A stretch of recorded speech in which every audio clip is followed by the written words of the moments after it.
Kenapa Indonesia tidak punya mobil nasional? Ini jadi bahan renungan dan pertanyaan banyak orang. Kami akan sedikit membahas beberapa faktor masalahnya. Salah satunya, 1. Indonesia masih kurang sumber daya manusia. Karena membuat mobil tidak hanya punya tampilan bagus, tapi diperlukan juga tingkat keamanan dan kenyamanan bagi para pemakainya. 2. Mobil merek luar negeri lebih diminati masyarakat Indonesia.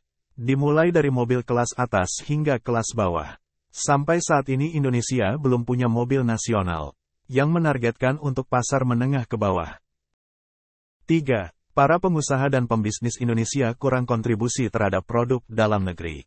Sehingga bila ada anak bangsa yang bisa membuatnya, tidak ada support yang maksimal dari mereka para pengusaha pembisnis dan para pejabat-pejabat yang terkait tentang hal ini. Sebetulnya Indonesia bukan tidak pernah bikin mobil nasional. Dulu ada merek Timor-Timor yang sempat jadi mobil nasional di era kepimpinan Presiden Soeharto, tapi ikut tenggelam juga dikala Soeharto tidak memimpin lagi. Saat ini bukan tidak ada anak bangsa yang membuat mobil. Contohnya, Komodo yang diproduksi oleh Pitfindat, 2 KMW, 3 Mahesa, 4 Wintor, 5 Tawon, dan masih banyak yang lain contoh-contoh mobil karya anak bangsa. Tapi sampai saat ini belum ada pihak yang benar-benar serius untuk mengembangkannya untuk jadi mobil nasional. Sehingga Indonesia masih susah untuk memproduksi mobil secara massal. 4. Utang Indonesia, ini pasti kontroversi.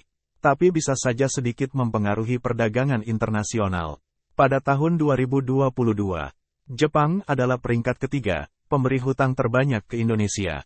Secara psikologi paralel. Jadi bagaimana mungkin Indonesia bisa menyetop atau mengurangi impor dari Jepang?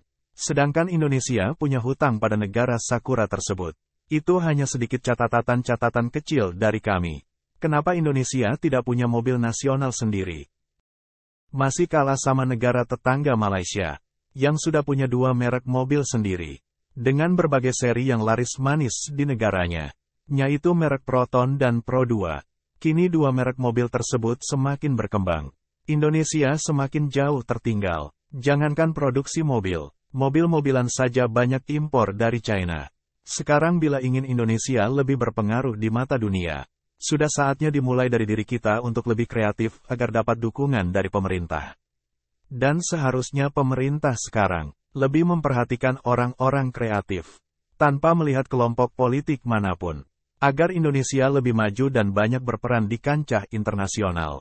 Sebelum memindah ibu kota negara, yang belum tentu keefektifannya untuk kemajuan Indonesia, yang hanya bikin utang negara semakin menumpuk dan mencengkram Indonesia di balik atas nama investasi. Terima kasih sudah menyimak video ini. Tunggu berbagai hal menarik dari kami untuk diperbincangkan.